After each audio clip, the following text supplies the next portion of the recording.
शहबाज शरीफ। क्योंकि ये सिस्टम जिसके अंदर हम रह रहे हैं ये कोलैप्स कर चुका है, आप माने ना माने। वज़ीर आज़म, मैं एक चीज़ सबको बताऊंगा, ये कॉकरोच अगर इकट्ठा हो गया तो ये हर चीज़ को उलट सकता है। उसके लिए ज़रूरी है उनकी ख्वाहिश इससे पहले कि वो ज़ाहिर करें हमें पूरी करनी चाहिए। और उनकी ख्वाहिश सिर्फ ये है, सिर्फ एक चीज़ के ऊपर है कि हमें मेरिट पे जॉब चाहिए और जॉब अपॉर्चुनिटीज़ चाहिए। वो आपसे कुछ और नहीं मांग रहे, वो आपसे कोई टैबलेट या 2-4 हज़ार रुपया महीना नहीं मांग रहे, वो 2-4 हज़ार डॉलर महीना कमा सकते हैं, सिर्फ आप उनको अपॉर्चुनिटी दे दें। और उसको अपॉर्चुनिटी देने के लिए मैं फिर कहूँगा हमें अपनी चीज़ें ठीक करनी है। 70 साल से घसीट रहे हैं। मैं आज भी कहूंगा जमहूरियत हम सब चाहते हैं, हम सबको पता है, लेकिन क्या हमारा फ़र्ज़ नहीं है कि अगर ये चीज़ है तो हम उसको ठीक कर लें? हम ठीक नहीं करेंगे। वज़ीर आज़म जो मर्जी कर लें, जब तक इस सिस्टम को रीसेट नहीं करेंगे आप खूनी सियासी निज़ाम में आए खुद आप सारे इकट्ठे हो जाएं तो क्या चीज़ नहीं हो सकती। हम कहते नहीं ये तो इतने बिलियन का प्रॉफिट कर गया, ये तो चोर है। और सबसे बड़ा क्रेडिट उस शख्स को जाता है कि वो कोई रेड लाइन है जो क्रॉस नहीं करना चाहता। वो कहता है कि नहीं इसी सिस्टम में हो और ठीक हो। अस्सलामुअलैकुम नाज़रीन कराम, आपको मुकम्मल वीडियो दिखाते हैं। मोहसिन नकवी ने पूरे मुल्क में आग लगा दी, ऐसा बयान दे दिया कि हुकूमत को चारों शाने चित करके रख दिया। मोहसिन नकवी ने वाज़ेह अल्फाज में कहा कि ये सिस्टम मुकम्मल तौर पर तबाह हो चुका है, इसको चलाने की कोशिश की जा रही है लेकिन नहीं चल पा रहा। जब तक इस सिस्टम को तब्दील नहीं करेंगे तो हम आगे नहीं बढ़ सकते। मोहसिन नकवी की तकरीर ने हुकूमत को आग लगा कर रख दी। आप ये वीडियो देखिए, फिर इस पर बात करते हैं। मैं एक चीज़ सबको बताऊंगा, ये कॉकरोच अगर इकट्ठा हो गया तो ये हर चीज़ को उलट सकता है। उसके लिए ज़रूरी है उनकी ख्वाहिश इससे पहले कि वो ज़ाहिर करें हमें पूरी करनी चाहिए। और उनकी ख्वाहिश सिर्फ ये है, सिर्फ एक चीज़ के ऊपर है कि हमें मेरिट पे जॉब चाहिए और जॉब अपॉर्चुनिटीज़ चाहिए। वो आपसे कुछ और नहीं मांग रहे, वो आपसे कोई टैबलेट या 2-4 हज़ार रुपया महीना नहीं मांग रहे, वो 2-4 हज़ार डॉलर महीना कमा सकते हैं, सिर्फ आप उनको अपॉर्चुनिटी दे दें। और उसको अपॉर्चुनिटी देने के लिए मैं फिर कहूँगा हमें अपनी चीज़ें ठीक करनी है। जहाँ तक रही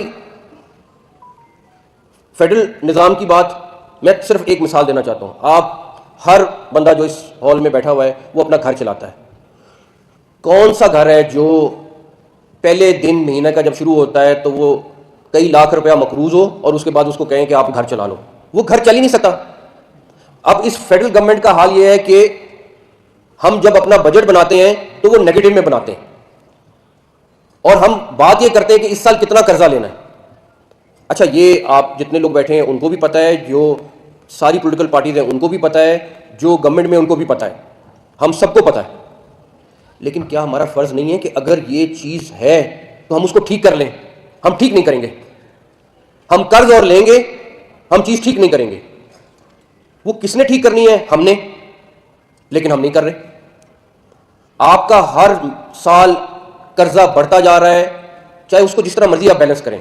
आप 14-14, 16-16 घंटा काम करने वाला वज़ीर आज़म जो मर्जी कर लें, जब तक इस सिस्टम को रीसेट नहीं करेंगे आप, उसके लिए जैसे भून साहब ने बात की कि तमाम पॉलिटिकल पार्टीज को एक कमरे में बैठना पड़ेगा, चाहे वो एक दिन बैठें, चाहे वो एक महीना बैठें, चाहे वो उसको एक साल बैठें। उनको इन नए यूनिट सूबों से लेके अपने मुल्क का एक एक इशू बैठ के सेटल करना पड़ेगा। जब तक ये लोग नहीं करेंगे, जब तक ये इकट्ठे नहीं बैठेंगे और इस चीज़ को तब्दील नहीं करेंगे, ये मुल्क इसी हालत में रहेगा। आप जितने मर्जी सेमिनार कर लें, जितने मर्जी फंक्शंस कर लें, जितनी मर्जी दफ़ा इकट्ठे हो जाए, गौर साहब आप चीज़ को यूँ लेके जाएंगे, फिर 3 महीने 3 साल बाद फिर वापस नीचे आएगी। आपने देख ली, आपने अपने आंखों से देख ली। आप शहबाज शरीफ साहब के मुतल्लिक़ मैंने आंखों से देखा है, वो 12-14 घंटे काम करते हैं। मैं आपको बताऊं, वो 18 घंटे भी कर लें, हम सिर्फ फायर फाइटिंग कर रहे हैं, हम और कुछ नहीं कर रहे। अब ये आप लोगों की हिम्मत है, ये उन तमाम पॉलिटिकल पार्टीज़ की हिम्मत है कि ये इकट्ठे हों, आप लोग उनके सब। वरना बिजनेसमैन भी यूं ही नुचड़ता रहेगा। मेरी बात लिख लें, आप 14 ट्रिलियन क्या 28 ट्रिलियन भी देंगे तो आप यूं ही नुचड़ेंगे। जब तक, क्या यहाँ पे कितने लोग हैं, जितने चैम्बर वाले हैं, कितने लोग हैं जो सियासतदान हैं? आप सियासत में आना अपने आप को गाली समझते हैं? आप में से कोई क्यों नहीं आता सियासत में? क्यों नहीं सियासी निज़ाम में आए खुद आप सारे इकट्ठे हो जाएं तो क्या चीज़ नहीं हो सकती? तो तनवीर साहब, गौर साहब और तमाम लीडरान जो यहाँ मौजूद हैं, आप लोग फंडिंग करने को तैयार हैं, लेकिन आप लोग इस आवाज को उठाने के लिए तैयार नहीं है कि हमें ये चीज चाहिए। हमें अपने इलाके में इंतजामी यूनिट या सूबा चाहिए, हमें ये फैसिलिटीज चाहिए, हमें ये चीजें चाहिए। हाँ, इलेक्शन से पहले आप सबकी याद सबको आ जाएगी, फिर आप लोग सारी मीटिंग भी करेंगे और जाएंगे और आपको होगा कि अच्छा इस दफा इसने हुकूमत में आना है तो अच्छा इस दफा इसको एक्स नहीं वाई अमाउंट कर दें। आप लोगों को अपने लिए खुद खड़ा होना पड़ेगा, वरना ये सेकंड समिट कर लें, थर्ड कर लें, फोर्थ कर लें, अलग अलग खरीदे रखे, ये इसी तरह चलते रहेंगे, ये इसी तरह सारी चीज़ें होती रहेंगी। तो मैं आप लोगों से ये रिक्वेस्ट करूंगा कि जो बाकी चैम्बर्स ने बातें की, जिनको मैंने सुना, जो बाकी हमारे पैनल वालों ने लोगों ने बातें की, सिर्फ कहना मकसद नहीं होना चाहिए। अगर सवात वाला या चुनियोट वाला उसको अपनी लीडरशिप वहाँ पे मिलेगी, मैं गारंटी करता हूँ 50% लोग आप लोग ही वहाँ के वज़ीर आला या वहाँ के एडमिनिस्ट्रेटर्स होंगे, क्योंकि जो सलाहियत आप में है, आप 10 रुपये को 100 रुपये बनाना जानते हैं, आप 100 को 1000 बनाना जानते हैं। ये सलाहियत जो है ये बिज़नेस कम्युनिटी के अंदर होती है, और बिज़नेस, हुकूमत चलता ही बिज़नेस से है। और एक चीज़ और क्लियर कर लें कि किसी ने ये बात की और मेरा ख्याल है कि ये बहुत क्लियर बात है कि जब तक आप बिजनेसमैन को इस मुल्क में लीडिंग रोल में नहीं लाएंगे, जब तक आप बिजनेसमैन को बिजनेसमैन गाली ना समझें, ये इतने पैसे क्यों कमा रहा है, हमें खुश होना चाहिए कि एक्स ग्रुप है जो हमारे लिए इतना बड़ा ग्रुप है, इतने पैसे कमा, हम कहते नहीं ये तो इतने बिलियन का प्रॉफिट कर गया, ये तो चोर है।